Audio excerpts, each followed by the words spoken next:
வெளிநாட்டு கடன்களை நம்பியே பொருளாதாரத்தை சமாளிக்கும் பாகிஸ்தான். கடந்த நிதியாண்டில் மட்டும் சவுதி அரேபியா, சீனா உள்ளிட்ட நாடுகளிடமிருந்து சுமார் 27 பில்லியன் அமெரிக்க டாலர் நிதி உதவி மற்றும் கடன்களை பெற்றுள்ளது.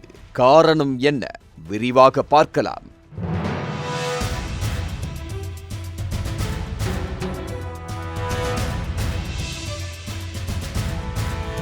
பொருளாதார நெருக்கடியிலிருந்து முழுமையாக மீள முடியாமல் இருக்கும் பாகிஸ்தான் வெளிநாட்டு கடன்களை பெரும்பாலும் நம்பியிருக்கிறது. கடந்த நிதியாண்டில் மட்டும் சுமார் 27.2 பில்லியன் அமெரிக்க டாலர் வெளிநாட்டு நிதி உதவியை பெற்றுள்ளது.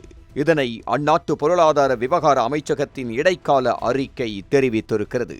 இதில் 16 பில்லியன் டாலர் புதிய கடன்களாகும். மீதமுள்ள தொகை பழைய கடன்களின் கால நீட்டிப்பு, மானியங்கள், வர்த்தக நிதி மற்றும் முதலீட்டு கருவிகள் மூலமாகவும் கிடைக்கப் பெற்றுள்ளது.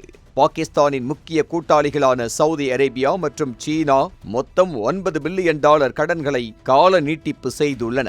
இதில் சவுதி அரேபியா 5 பில்லியன் டாலரையும் சீனா 4 பில்லியன் டாலரையும் நீட்டித்திருக்கிறது.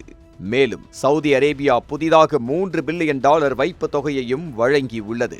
மொத்தமாக கிடைத்த 27.2 பில்லியன் டாலரில் 24 பில்லியன் டாலர் அரசு செலவுகள், வெளிநாட்டு கடன் திருப்பிச் செலுத்துதல் மற்றும் அந்நிய செலாவணி கையிருப்பை வலுப்படுத்த பயன்படுத்தப்பட்டுள்ளது.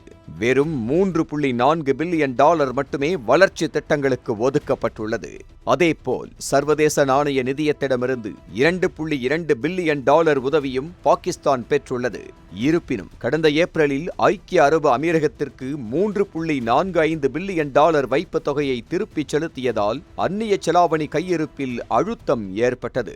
ஜூன் இறுதியில் பாகிஸ்தான் சென்ட்ரல் வங்கியின் அந்நிய செலாவணி கையிருப்பு 18.5 பில்லியன் டாலராக இருந்தது.